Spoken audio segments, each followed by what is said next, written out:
jobs that exist in any company apply to a green job. Up and down. One area in the United States where we have an extreme shortage is engineers. We are not producing enough engineers in this economy. And in addition, there's engineering technology. So it's not just someone with a 4-year degree, you can have a 2-year degree.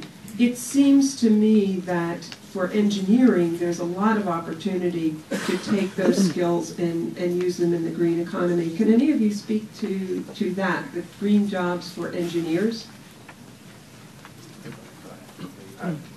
There couldn't be any more of a demand for engineers. Every one of the products that we actually are involved with have advanced engineering input to it.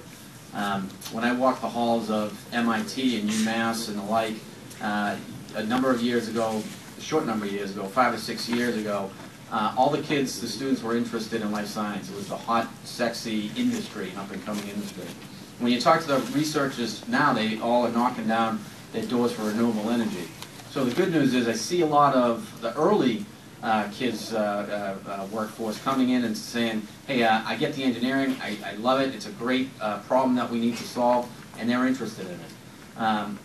So if we go to the other end of the spectrum, when we talk about the 1366s of the world, engineering is integral to what they do. You walk through their shop and it looks just like a life science lab, actually. They have clean rooms that have particle filters, separators, and the like. The equipment is extremely complex and intricate and really detail-oriented, and they can't get enough of good qualified engineers, so there's a huge demand for that.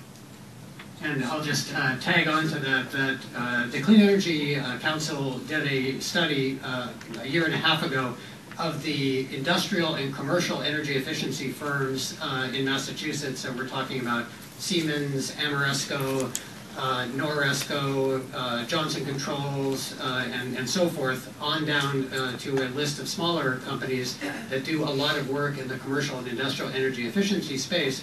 And they said their single most important need was for people who were certified energy managers, CEMs, and that meant essentially energy engineers or people who had any kind of engineering background who then chose to go and take the courses that it would take to become a certified energy engineer. And here's the reason why.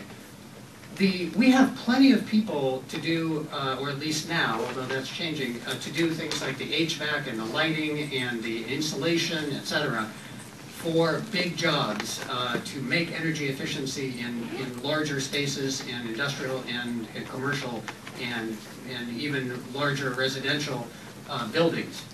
We don't have the people who can design those projects and tell those lighting people what to do, tell those insulation people what to do, tell those HVAC people what to do, design the programs. And if you have young people, for